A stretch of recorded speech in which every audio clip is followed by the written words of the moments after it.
Hi there, I'm Debra Corey, and I am the co-author of Build It, a Rebel Playbook for world-class employee engagement. And I am here today with Woolley from Stonegate Pub Company. Thank you so much for joining me today, stepping away from the pub for a few minutes. And you are head of learning and organizational development. Correct. Yes. So you're in our book, but I thought today I'd take this opportunity to maybe talk a little bit more about the great things that you're doing in your organization around learning. But would you maybe first tell us a little bit about the company? I know I've been to many of your pubs.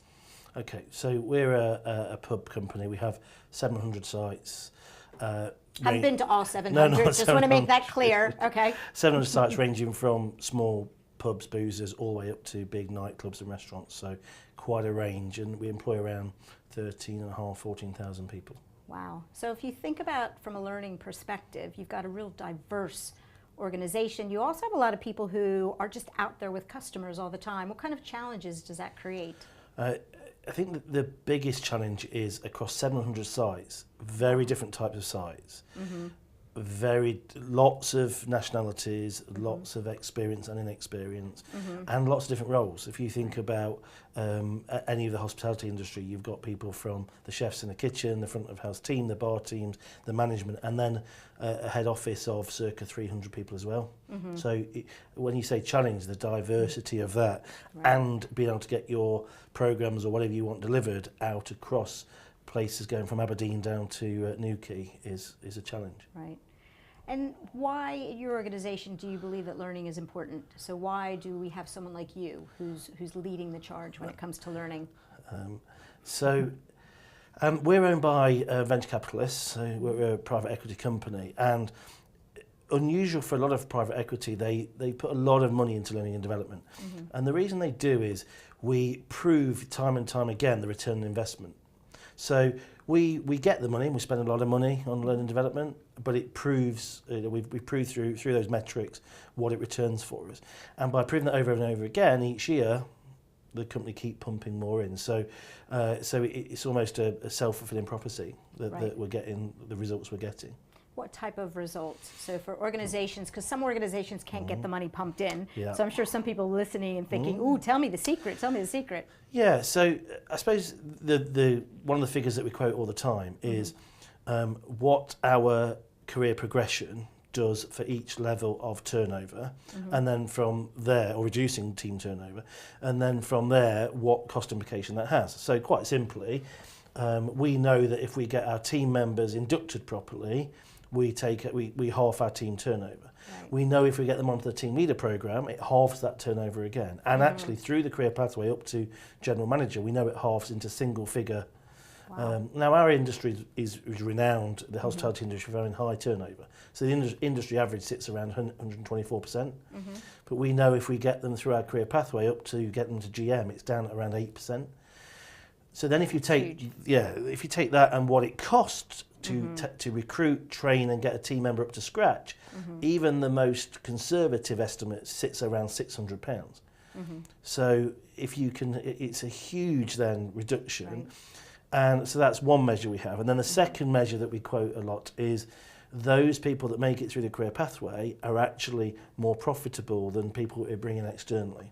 So it depends on what level we go to, but actually their profitability would be that through their speed of service or through when they get their own place, how profitable they are, that returns. So hence, and that's what's my excuse for having a big L&D budget that I have every year. But you do some really interesting things with your learning platform. Yeah.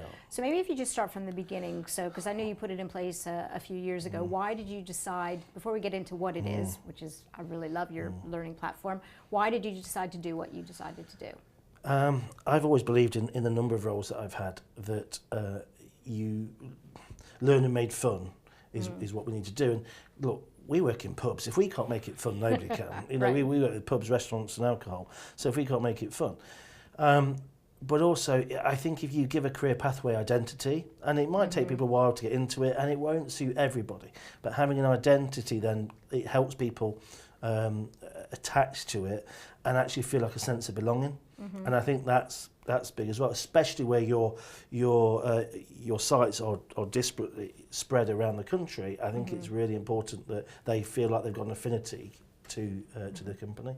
let's talk about them individually. So when you talk about fun, now I know when I met you at your site, there was food everywhere, and you told me that was training, drinking and eating and things like that. So what do you do to make it fun? Okay, I suppose it depends on what we are doing. So if it's an investment, so we do about 140 investments a year, major investments, millions of pounds. And if we're doing an investment where we've got 30 or 40 new team members, they need to understand what it is we do. So we will cook all the food off, they will practice at cocktails. And at first they are really excited but very nervous. They've got them 50 cocktails. So we'll have some fun with the cocktails, and we'll learn about how they are built and blended. We'll have some fun with the different spirit brands, because they look behind the bar and see 200-300 bottles and think, I'm never going to learn this, and all the beer products. So actually, if we do an investment, we get them involved in that and learning that. And just in any site where a team member starts, we say to the GM, here's the framework that we want you to use. But how we do that is add fun, because whatever we put in, the site will take that to another level. And I think if we then show we don't take ourselves too seriously and we're prepared to have some fun, they will then amplify that or multiply that. I like two things that you said about it. First of all, I can just imagine getting this really thick book with all the different cocktails, which I'd never remember. So the fact that you get out and do it, I think is great. And the bit about giving flexibility, a lot of companies think you have to do the same thing everywhere. Why do you give everybody that level of flexibility with your learning? Yeah, I think that if we want people to be genuine behind the bar, so ours is very face-to-face, so we want people to be genuine. So we use a term a lot, freedom within a framework. So saying to, look, you've got to have some legal training. So here's the legal training we provide for you. We find it online, we take the pain away, but this is before they set foot behind the bar, here's your legal training. You have to learn the tills, you have to learn the menu, the products. But as you said, you're not going to learn the specs of 50 menu items and 50 cocktails and 20 draft beers from a book. So they're all online, etc. But I think once we say to the managers, here's the framework, you have to deliver this, here's some tools, but what you do beyond that is up to you. I think that if you give that freedom, then people will surprise you and go way beyond. There's a trust element there of saying, actually, you've got to deliver this, but whatever you want to do it, is for you. And I think that if we restrict people that only do the minimum. I like that also, because when we talk about job design, we talk about giving people autonomy and ownership. So you're crossing that over into the learning area too. Yeah, I think so, yeah. I think absolutely. And we try to do that at every level. Because also at team member, we might have, I think something like 11,500 team members, hourly paid team members. But you don't know which of those will be your future managers. So you're trying to get that culture in there really early on. And I know we're going to talk about our what we use, but we use DNA quite a bit. And we say, what's Stonegate's DNA? How do we get that in really early into team members so they feel this belonging and this DNA? And you don't get it right with everybody, but it gives them something actually to grab hold of. I think it's a really interesting point. Every new person, you look at them as a future leader. And I think a lot of organizations sort of pigeonhole people. I'm going to look at you as like, a cocktail waiter, or I'm going to look at you as somebody else, and they don't look at the big picture. So I think you can create and develop someone at a better level when you do it absolutely. That way. Some of our best managers have come from being kitchen managers. So people that are fantastic in a kitchen, and look, we don't have head chefs, we have kitchen managers, because they're managing that kitchen, and it's getting harder and harder with all the due diligence. But some of those then see what's happening and say, I actually want to run a business. And when they go on to be a general manager, they have quite often the best understanding, because they know what it's like to run the engine of the business. No, I think it makes sense. So I know I'm eager to jump into the what. Sorry. So you do a lot of face-to-face, but maybe talk a little bit about the platform that you put in place also to support the face-to-face, and then we'll go back to face-to-face. Okay. So I think I'm going to have to talk about who we use. I'm going to use some terms. So when we were putting our career pathway together, and it wasn't me, someone came up with the idea of Albert Einstein, because Einstein's famous for inventing, but he was also a huge learner. He had this huge appetite for learning. So we used tongue-in-cheek the idea of Albert, and we came up with something called Albert's theory of progression, which was totally made up. And within that, we had different levels of the training, as most companies would. We have a career pathway based on that. But what we were able to do is, with that identity, is we had to hang things off it. So when you're talking about the online part of that, we launched an intranet, and we asked the business to name it. and Albert Einstein's second wife was called Elsa, so the internet became Elsa. So actually what then happened naturally was the online part of our program was Elsa, and the face-to-face was Albert. It's that identity that you talked about and bringing it together. Absolutely. And what we use as well, the iconography with it, everything now looks like Albert and Elsa, and it has certain design. And actually it's had 3 iterations. It started with a very black background. At the moment we're on a cork background. So it helps my team that are writing the programs know what version we're on as well. But what you find is with everything that we do with L&D in the company, and beyond that, it's gone to reward and recognition, and it's gone into different departments. But that Albert is now that DNA, that culture, and people know that that's what Stonegate, that's our training. We've won plenty of awards for it, and that's not why we do it. It's everyone knows that's us, and you can hang everything off it. So what we did was when we launched Elsa, the intranet, we also launched Albert's app, which was an app where you could do the training online, but mobile. So originally we'd had it on a desktop, and you know yourself how fast the digital world is moving, so we developed an app so they could do it either at home or before a shift and do the learning. Well, most of your people aren't in front of computers anyway, so it's brilliant that you do it with a mobile. And it also, there will always be face-to-face training. Yeah. You always need cocktail training. You'll always need how to pour drinks, how to use a till, but there are so many things that we can do online. And to be honest, we're employing 60% of our employees are millennials. So that's they gorge information that way. They use it on YouTube, etc. So there's no point trying to row back from that. Right. There's a row towards it. I like the balance, because some people think that you can do everything through technology, and I think definitely technology is an enabler. But to your point, much better making a cocktail face to face. Absolutely. But then that blended piece, nothing wrong with watching a video how to make a mojito. Sure. I'll watch that first, then I'll go and produce it. We use that in our kitchen specs as well. You'll watch a video of how to do a hunter's chicken, and then you'll cook the hunter's chicken. I think there's that blended piece. It doesn't have to be the enemy. In days gone by, when we used to do a lot of face-to-face training, people used to make PowerPoint the enemy. PowerPoint's a great tool. Yeah. It's how you use it. You know, so that it's not the technology that's the enemy. Right. But you're right. We do a lot of face-to-face training still. But what we're trying to do increasingly is blend digital into that training. So where we've got face-to-face training, we'll follow it up with a virtual classroom or a private Facebook group to chat about what they've learned. Or they can send videos in to prove their learning rather than having to fill books out and huge tomes out. So we're trying to get that balance. Yeah, and I think that's a really important tip about blending it, because I think it works to balance the training, but also everybody learns in different ways. So I don't know if you've seen that it's helped you touch more people with different learning styles. Yeah, I mean, we talk about learning styles quite a bit. We talk about the traditional honey and month for learning styles, and we also would cover visual, kinesthetic, and auditory. But what we try and do then is then say, okay, if that's what we're teaching, how do we get that into our programs? Right. So how do we make sure that we've got that blend? And it's interesting, as we go up the seniority of the career pathway, what we've noticed is we've got less and less digital. And that's something we've got to work on, because as those millennials work through, they're the ones that where traditionally the delegates have liked a lot of face-to-face. They're expecting to see digital all the way up to the top end. So that's something we need to work on as well. So that's a watch out for us. But also they bring some of the ideas. They'll go on the workshop and they'll say, hey, this would be really good in a video, or this would be really good as an e-learning module, or this would be really good as a virtual classroom. So they bring that in there as well. And I like how you're keeping your program fresh. You're looking at the expectations of your employees and also the business and having it evolve. So it's good that it's continuing to get better and better. Yeah, I think that, so I mentioned Albert's theory of progression, and it goes from, in our business, team leader to a deputy manager, to those people that are close to getting the first site, and then on to general manager. And actually at general manager it then carries on for those that want to be an area manager.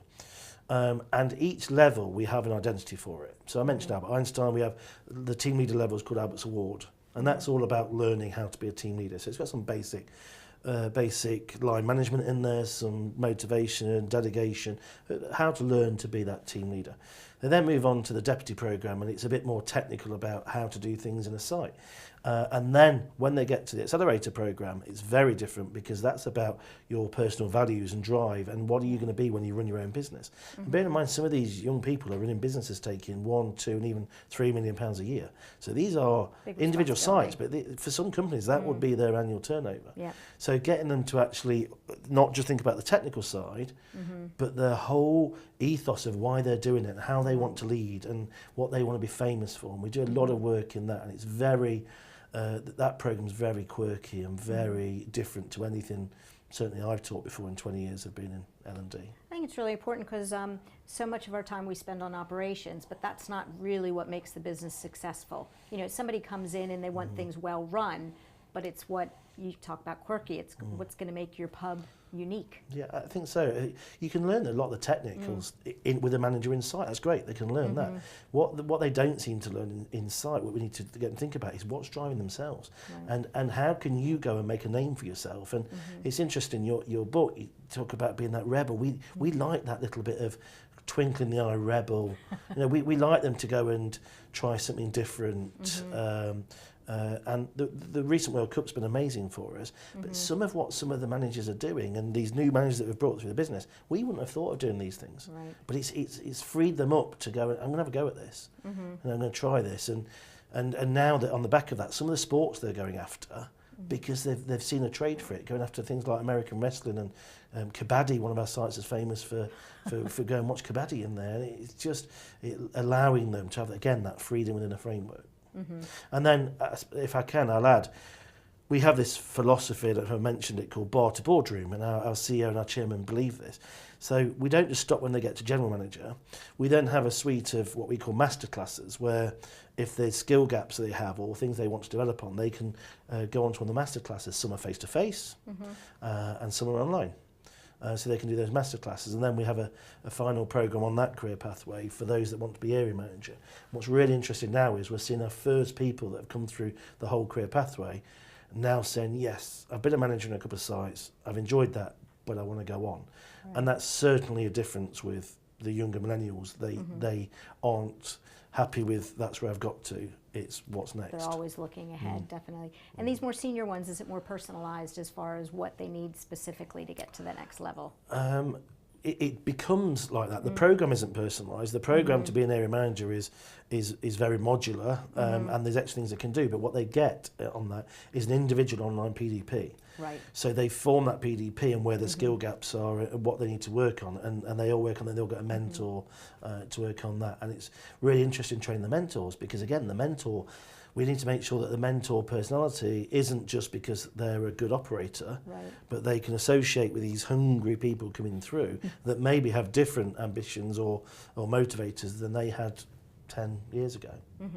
So you bring other people into the business. I think what I really like is that learning is not just you and your team. It sounds like you get ideas from people, you bring other people in as mentors. It's a company-wide initiative. I think they call it collaborative learning, don't they? And collaborative learning communities are huge. So in each of our programs, we've just introduced something in the last few months called our portfolio, where the learners upload their work. So they don't have to come back and have it checked. They upload the work, one of my team will go on and check that work, or the manager will check that work.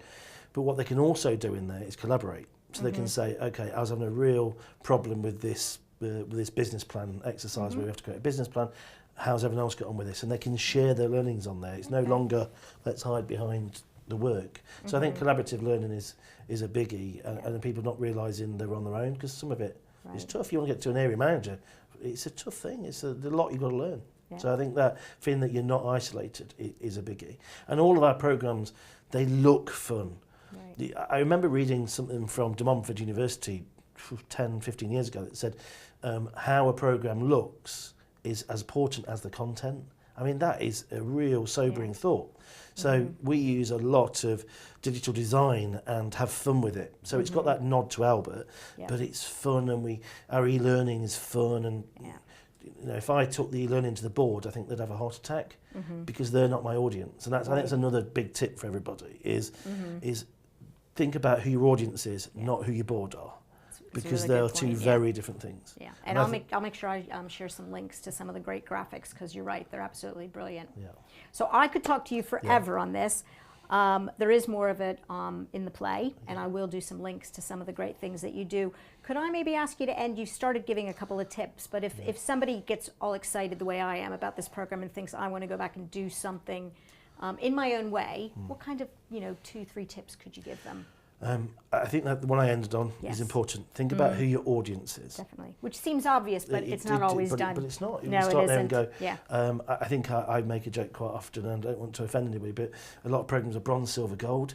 It's not what our employees want. So I think that.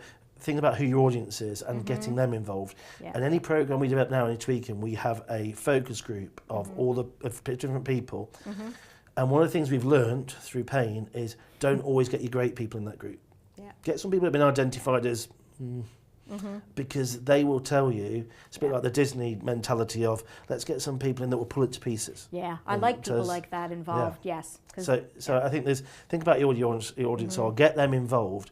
And then I think there's an element of think about your design. Think about how can you make it non-corporate. Even if you think you work in a company that's really corporate, how do you make it fun and get personality in there?